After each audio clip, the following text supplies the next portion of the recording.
वेड भाग 8. Smile please. एक जण दोघांवर स्वतःचा मोबाईल रोखून देण्यातच म्हणाला. श्री आणि साईने एकमेकांकडे बघत त्यांच्यावर मोबाईल रोखून धरून असणाऱ्याकडे पाहिलं. आता पुढे. तुमचा दोस्ताना संपूर्ण कॉलेजमध्ये दाखवतो मी. मिहीरने दोघांचाही फोटो काढतच म्हटलं. हा मिहीर म्हणजे कॉलेजमधला व्हायरल फोटोग्राफ. कॉलेजमध्ये ह्या नावाने व्हायरल हा प्रसिद्ध होता. काही वेगळा नजारा दिसला की त्याला मोबाईलमध्ये किंवा स्वतःच्या कॅमेऱ्यात टिपवून संपूर्ण कॉलेजमध्ये व्हायरल करण्याचं काम हा अगदी चोख करायचा. ए व्हायरल, 1 मिनिट थांब, असं म्हणत साईराजने श्रीला जवळ ओढलं आणि त्याच्या गालावर ओठ टेकवत त्याने मिहीरला दोघांचाही फोटो काढायला सांगितले. नाईस पोज यार. मिहीरने दोघांनाही अंगठा दाखवला आणि पुन्हा दोघांचा हॉट पोज मध्ये त्याने फोटो काढला. फोटोशूट झालं तर जाऊयात आत. विजय दोघांचाही कॉमन मित्र त्यांच्या जवळ आला. तुझीच वाट बघत होत. श्री चल, साई म्हणाला. श्रीने काहीच प्रतिक्रिया दिली नाही.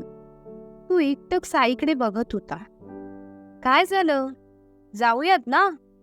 साईराजने त्याच्या नजरेसमोरून हात फिरवतच त्याला विचारलं. ते आय मीन, मला तुला काहीतरी सांगायचंय रे. श्री थोडं अडखळतच म्हणाला आणि तोच कॉलेजची बेल वाजली. लेक्चरमध्ये बसल्यावर सांग. साईराजने श्रीच्या गळ्यात हात टाकत त्याला आपल्यासोबत आत आणलं. नेहमीच्या ठरलेल्या जागेवर चौघेही जाऊन बसणार. तोच. श्री, आज इथेच बसूयात. मैथिली आपल्याला दिसेल अशी जागा बघून साईराजने श्रीला ओढतच एका बाकड्यावर बसवलं आणि स्वतः सुद्धा त्याच्या शेजारी बसला. वर्गात शिक्षक शिकवण्याचं काम करत होते आणि साईराजचं मात्र वेगळंच काहीतरी चालू होतं. एकटक मैथिलीला बघत होता. साई, तिने माझ्याकडे बघितलं यार. साईराजने खुश होतच श्रीला म्हटलं. स्वप्न बघत असशील. झोपेतून जागा झालास तर समोर लक्ष दे. बुक काढ बॅगेतून. नुसतं तिला बघत बसलास तर यश श्रीचा डिशूम भेटेल तुला. आता थोडं शहाण्यासारखं वागायला शिक. नेहमी नेहमी नसणार मी तुझ्यासोबत. श्रीने त्याला दम दिला. साईराजने तोंड पाडलं. श्रीच्या पुढ्यातली वही त्याने स्वतःसमोर घेतली. श्री स्वतःची वही त्याच्याजवळून घेणार तसं साईने ती वही अगदी घट्ट पकडून ठेवली. श्रीने ती वही तशीच त्याच्याजवळ ठेवत बॅगेतून दुसरी वही काढली. बॅगेतून वही काढताना त्याचं लक्ष मैथिलीवर गेलं. त्याची आणि मैथिलीची नजरानजर झाली. श्रीचं आपल्याकडे लक्ष गेलं तर मैथिलीला जाणवताच ती थोडीशी बावरली. समोर ठेवलेला पेन हातात पकडत सरांनी ब्लॅकबोर्डवर उतरवलेली गणितं ती वहीत उतरवू लागली. साई, ती खरंच इथेच बघत होती. श्री हळूच साईच्या कानात कुजबुजला. मग मगाचपासून तेच सांगतोय तुला. साईराजने उत्साहित होतच विचारलं.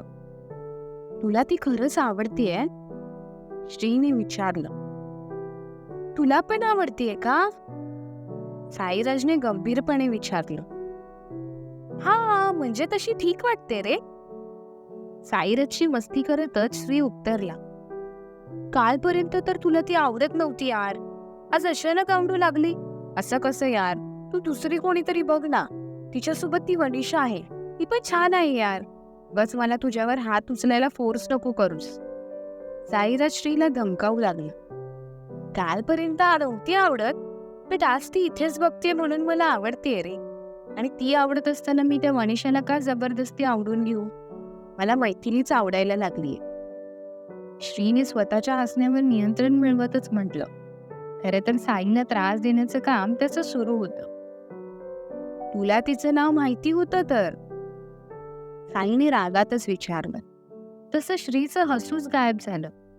साईच्या बोलण्यावर काय रिप्लाय द्यावा हेच त्याला कळलं नाही.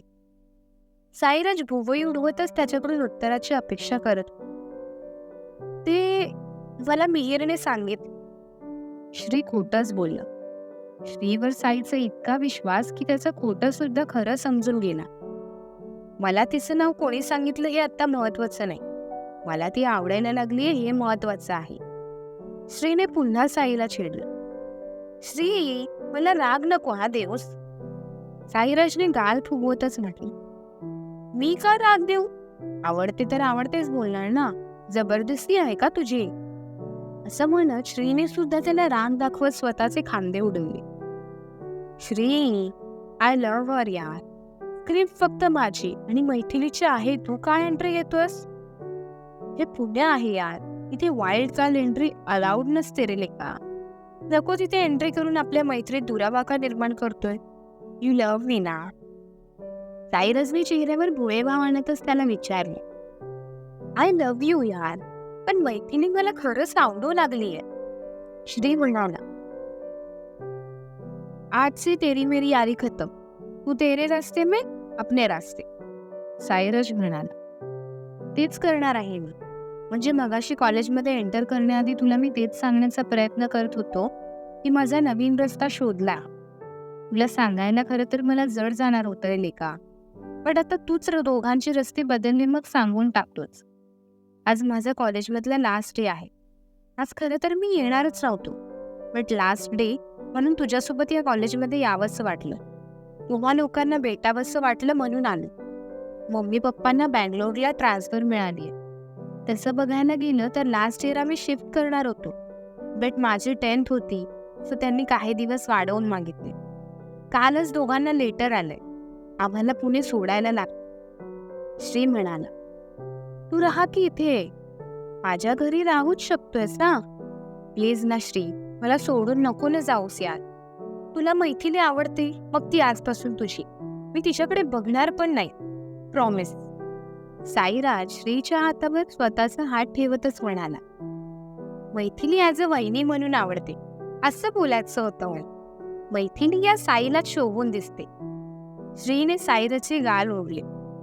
तुला बंगलोरला जायची काय गरज आहे? तू माझ्या घरी तर राहूच शकतोस ना यार. ते काही नाही, तू बंगलोरला अजिबात म्हणजे अजिबात जाणार नाहीस. साईराज म्हणाला, मी घरी बोललो, पण मम्मी नाही ऐकत आहे. तू चल ना बँगलोरला. श्रीने म्हटलं, माझी मम्मी ऐकेल असं वाटतंय तुला? साईराजने विचारले. ते तर नाही ऐकणार, पण आपण व्हिडिओ कॉलवर बोलत जाऊ ना, त्यात काय एवढं? तसं पण आता मैथिली तुला लाईन देते, मग तर तू मला विसरून तिच्याच मागे पळशील. सगळं ठीक होईल, डोंट वरी. श्रीने त्याची समजूत काढण्याचा प्रयत्न केला. डोंट वरी काय? तुला काहीच फरक पडत नाही का? असं कसं तू लगेचच बँगलोरला जायला तयार झालास? साईराज मोठ्याने श्रीवर ओरडला. त्याचा आवाज संपूर्ण वर्गात घुमला. सरांसकट संपूर्ण वर्ग मागे वळून त्यांच्याकडे पाहू लागला. साईराजची नजर मात्र सगळ्यांना सोडून फक्त आणि फक्त मैथिलीवर होती. ती सुद्धा प्रश्नार्थी भाव चेहऱ्यावर आणत त्याच्याकडेच बघत होती. साईराज पुढे जास्त काही न बोलता रागातच वर्गाबाहेर निघून गेला. सर त्याला आवाज देतात, पण तो काही थांबत नाही. तो निघून गेला तसं सगळे मागे वळून श्रीकडे बघू लागतात. श्री सुद्धा जास्त विचार न करता स्वतःच्या बॅगेसोबत साईची सुद्धा बॅग घेतो आणि साईराज मागोमाग तो सुद्धा वर्गाबाहेर पडतो. मिहीर आणि विजय दोघेही आपले खांदे उडवत एकमेकांकडे बघतात. दोघांचं काय बिनसलं असेल याची काहीच कल्पना त्या दोघांना नव्हती. साई थांब यार. श्री त्याला आवाज देत त्याच्या मागे पळत असतो. साईराज सरळ कॉलेजच्या ऑडिटोरियम मध्ये शिरतो. साई! श्रीचा आवाज त्या संपूर्ण ऑडिटोरियम मध्ये घुमतो. तू असं कसं जाऊ शकतोस यार? आणि इतके दिवस मला काही बोलला नाहीस, आज अचानक बोलतोय. मी माझ्या घरच्यांना थोडं कन्व्हिन्स केलं असतं ना. याचा अर्थ तुला मी तुझ्यासोबत नकोय. सरळ सांगायचंस ना, नाही आवडत तर. कारण का सांगतोयस? मी कसा राहील यार तुझ्याशिवाय? सवय झालीये तुझी. या जगात तू सोडलास तर मला कोणीच समजून घेणार नाहीये यार. मी एकटाच पडेल. प्लीज नको ना जाऊस. साईराज रडतच श्रीला बोलतो. श्रीशिवाय तो स्वतःचं आयुष्य इमॅजिन करूच शकत नव्हता. आपल्यात हातात काही आहे का साई? का समजत नाहीयेस? तुला जसा त्रास होतोय तसाच मला सुद्धा होतोय यार. Try to understand. श्री साईराजला स्वतःच्या मिठीत घेत शांत करण्याचा प्रयत्न करू लागतो.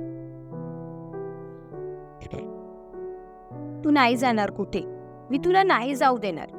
मला अजिबात समजवायचं नाहीस हा, मला राग येतोय आता. साईराज इतका रागात होता की त्याने श्रीला जमेल त्या ताकदीनिशी दूर लोट. श्री मागे असलेल्या एका खुर्चीवर जाऊन आदळला. त्याच्या पाठीला जोरात लागलं. साई, वेडा झालास का? स्वतःची पाठ धरतच तू कळवळला. साई पळतच त्याच्या जवळ गेला. सॉरी, लागलं का तुला?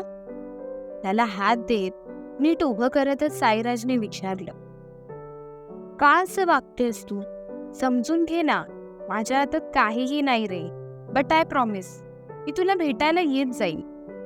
पाठीतून जाणवणाऱ्या वेदना बाजूला ठेवत श्री प्रेमाने त्याला समजावू लागला. साईराज डोळ्यातून पाणी काढत त्याच्याकडेच बघत राहत. काही वेळाने स्वतःला सावरत बाजूलाच असलेल्या खुर्चीवर तो शांत बसून राहतो. श्री सुद्धा त्याच्या शेजारी बसतो. त्याला समजवण्याचा प्रयत्न सुरू असतो त्याचा. त्याला समजवताना श्रीला सुद्धा खूप भरून येत होत. तू ऐकणार नाहीस, मग मी काय करू आता? काळजी घे तुझी, साईराज कापऱ्या सुरातच म्हणाला. विसरणार नाहीस ना मला?